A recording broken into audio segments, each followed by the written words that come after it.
Hi all. എറണാകുളത്ത് പലതവണ വന്നിട്ടുണ്ടെങ്കിലും വാട്ടർ മെട്രോയിൽ ആദ്യമായിട്ടാണ് കയറാൻ പോകുന്നത്. അപ്പോൾ അതിൻ്റെ ഒരു വീഡിയോ ചെയ്യാമെന്ന് വിചാരിച്ചു. അങ്ങനെ കൊച്ചി മറൈൻ ഡ്രൈവിൽ നിന്നും ജസ്റ്റ് 1 കിലോമീറ്റർ നടന്ന് ഹൈക്കോർട്ടിലുള്ള മെട്രോ സ്റ്റേഷനിലെത്തി. ഹൈക്കോർട്ട് ടു വൈപ്പിലേക്കുള്ള ടിക്കറ്റാണ് എടുത്തത്.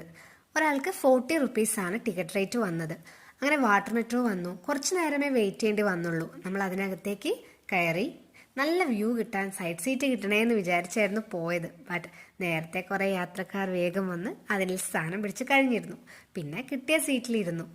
വാട്ടർ മെട്രോ മൂവ് ചെയ്ത് തുടങ്ങി. സൈഡ് സീറ്റ് കിട്ടിയില്ലെങ്കിലും നല്ല അടിപൊളി വ്യൂ കിട്ടുന്നുണ്ട്. നമുക്കിങ്ങനെ റിലാക്സ് ചെയ്ത് ട്രാവൽ ചെയ്യാൻ പറ്റി. ഇന്ത്യയിലെ ഫസ്റ്റ് വാട്ടർ മെട്രോ, അതും നമ്മുടെ കേരളത്തിൽ കൊച്ചിയിൽ. ഒരേ നിമിഷം അതിൽ യാത്ര ചെയ്യാൻ പറ്റിയതിൽ സന്തോഷവും അഭിമാനമൊക്കെ തോന്നി. ഇതിൽ യാത്രക്കാരായിട്ട് മലയാളികളെ കൂടാതെ വിദേശികളും മറ്റ് സംസ്ഥാനങ്ങളിൽ നിന്നുള്ളവരൊക്കെ ഉണ്ടായിരുന്നു. അവരും നമ്മളെപ്പോലെ തന്നെ വീഡിയോ എടുത്തും കാഴ്ചകളൊക്കെ കണ്ടും എൻജോയ് ചെയ്യുന്നുണ്ടായിരുന്നു. എറണാകുളംകാരനായ ഞങ്ങളുടെ ഫ്രണ്ട് അൻഷാദാണ് വാട്ടർ മെട്രോയിൽ കയറാൻ സജസ്റ്റ് ചെയ്തത്. അവൻ പറഞ്ഞതുപോലെ തന്നെ നല്ലൊരു എക്സ്പീരിയൻസ് ആയിരുന്നു ഈ യാത്ര. അങ്ങനെ ഞങ്ങൾ വൈപ്പിലെത്തി. വൈപ്പിൽ നിന്നും പിന്നെ ഞങ്ങൾ ജങ്കാറ് വഴി ഫോർട്ട് കൊച്ചിയിലേക്ക് പോയി.